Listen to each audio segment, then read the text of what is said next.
सगळ्यांना श्री स्वामी समर्थ. रोजच्या प्रमाणे आजही पाऊस पडतोय, सकाळपासून पडतोय. आता तर मी मुलीला आणायला चालली आहे, तर आत्ता निघताना जस्ट 5 मिनिट पहिले एवढा पाऊस पडतो, धो पडतो.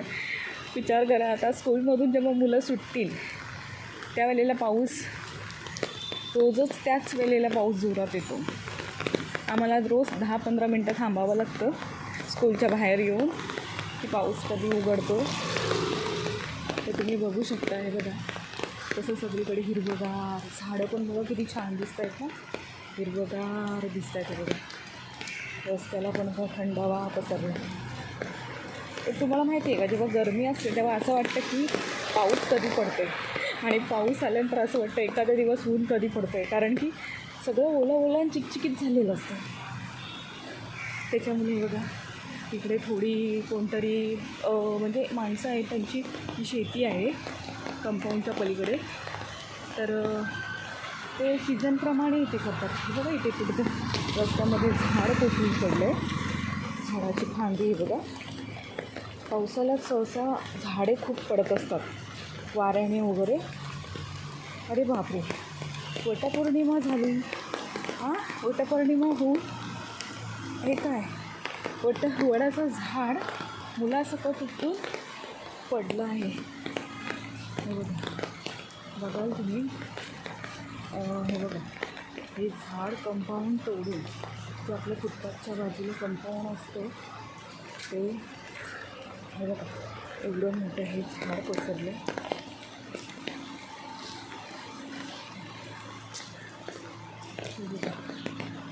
वडाचं झाड आहे ते पडलं आहे बघा रस्त्यामध्ये. समतानगर एरिया आहे तिथे, आणि हा एक झाड वाकून पडला आहे. तो शक्यतो संध्याकाळपर्यंत पडेल.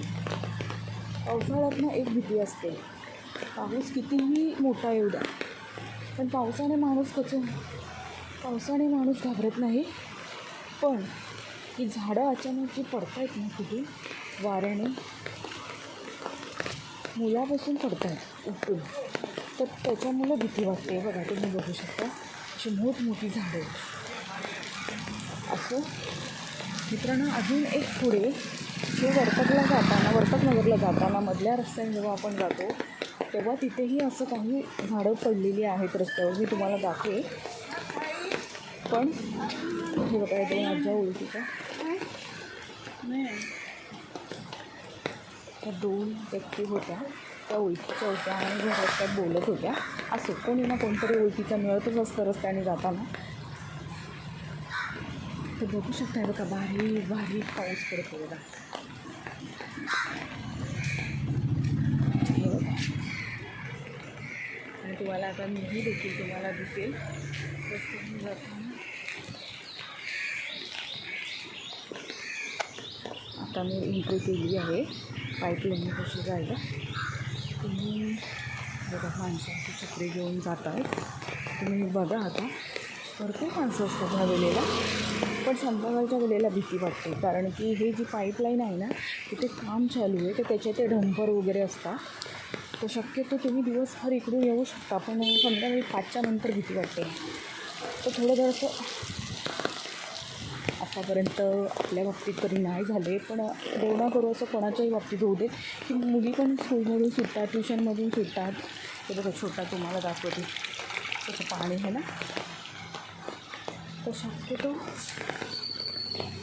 तुम्ही क्वचितच या साईडने या, त्या पाईपलाईनीने, कारण भीतीचं असं हे बघा. इथे तुम्हाला पुढे झाड दिसेल, ते पण काल पडलं आहे. मी काल संध्याकाळी चाललेली ट्युशनमध्ये मुलीला आणायला, तर मला रस्त्याने जाताना ते झाड, हे बघा हे झाड, हे बघा इथे पडून पडलं आहे. हे इथून होतं, ह्या कंपाऊंडमधून तुटून ते इथपर्यंत पडलं आहे. ते माणसांनी कट करून इकडे बाजूला नेऊन ठेवले, जेणेकरून गाड्यांना यायला जायला काही प्रॉब्लेम होणार नाही. माणसं पण येतात इकडे. तर असं आहे, पावसात भिजायला मजा येते, पण कधीतरी असं मनात वाटतं की नको, आजूबाजूची माणसं काय बोलतील, ही एवढी बाईसारखी बाई आणि लहान मुलांसारखी पावसामध्ये दिसते. तर तुम्हाला सांगू, अशा ह्या लोकांचा विचार करून आपण राहिलो ना, तर आयुष्यात कधीच पुढे जाणार नाही. म्हणून मी सांगते बघा केवढं मोठं झाड होतं ते कापून टाकलं आहे. तुम्हाला दाखवते मी इथून. म्हणजे आज मला मी घरून निघाल्यापासून मला हे तिसरं झाड आहे ते मला दिसते बघा. इथून ते पडलं हे बघा, त्या कंपाऊंडामधून ते फुटून बाहेर पडले वाऱ्याने. त्याच्या बाजूने हे दुसरं झाडंही झोकवलं आहे. शक्यतो ह्या बाजूला झाडं थोडी झोकवलेलीच आहेत. तर तुम्हाला सांगते बघा, मी अशी तुमच्याशी बोलत चाललेली आहे, पण माणसं माझ्याकडे बघतात येता जाताना. हे बघा, त्या कंपाऊंडमधली झाडं जी आहेत ना आजूबाजूनी ती खूप मोठी आहेत, म्हणजे भरपूर वर्षापूर्वीची आहेत, म्हणून ती आता थोडी कमजोर झालीत आय थिंक. तर ते वाऱ्याने ना वाकडी होतात. पण उन्हाळ्यामध्ये ना तीच झाडं आपल्याला सावली देतात. म्हणजे जेव्हा कडकडीचा ऊन पडलेला असतो ना तर ती झाडं आहेत तीच झाडं. एकंदर काय तर वृक्षांपासून माणसांना खूप हेल्प होते. एवढंच.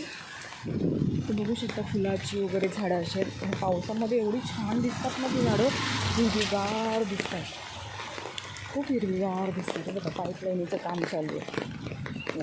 त्यासाठी इकडून त्या रस्त्याने मोठ्या गाड्या वगैरे त्या कामाच्या सिमेंटच्या असू द्या, रेतीच्या असू द्या, जे काही ड्रिल असतील ते लोखंडाचे गज असतात ते सामानाच्या गाड्या इकडून येतच असतात. म्हणून भीती वाटते. आणि त्यांच्याबरोबर अशी थोडी विचित्र दिसणारी माणसं असतात. तर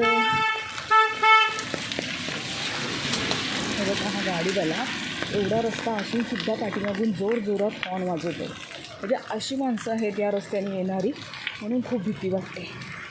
मोस्टली पोरांना तर एकटे सोडूच नका तुम्ही, कारण मुलांना एकटे सोडलं ना तुम्ही इकडून तर भीतीचं वादळ आहे. कारण ते कधी काय कोणी काही करू शकतो. म्हणजे काही पावसाळ्यात झाडं बघा, फुलं बघा किती छान दिसतात. आता मी जस्ट वर्तकच्या नाक्यावर पोचेल. बघा एवढंच अंतर आहे, मग इथून वर्तक नगरचं सगळं सुरुवात होते.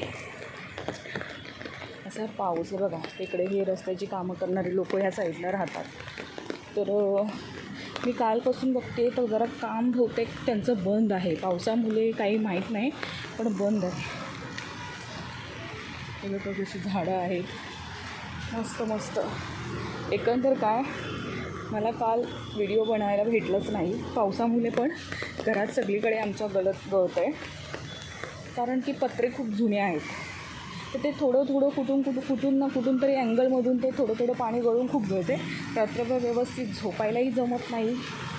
मुलीचा अभ्यास असतो, तिला रायटिंग पण करायला मिळत नाही व्यवस्थित.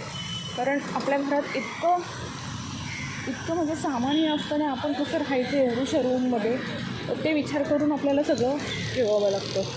म्हणजे सुद्धा वर्तक नाक्यावर पोचलेली आहे. तर चला तर मग आपण भेटूया पुढच्या व्हिडिओमध्ये. आपली लाईफस्टाईल दिवसभराची. ठीक आहे, चला. श्री स्वामी समर्थ. बाय.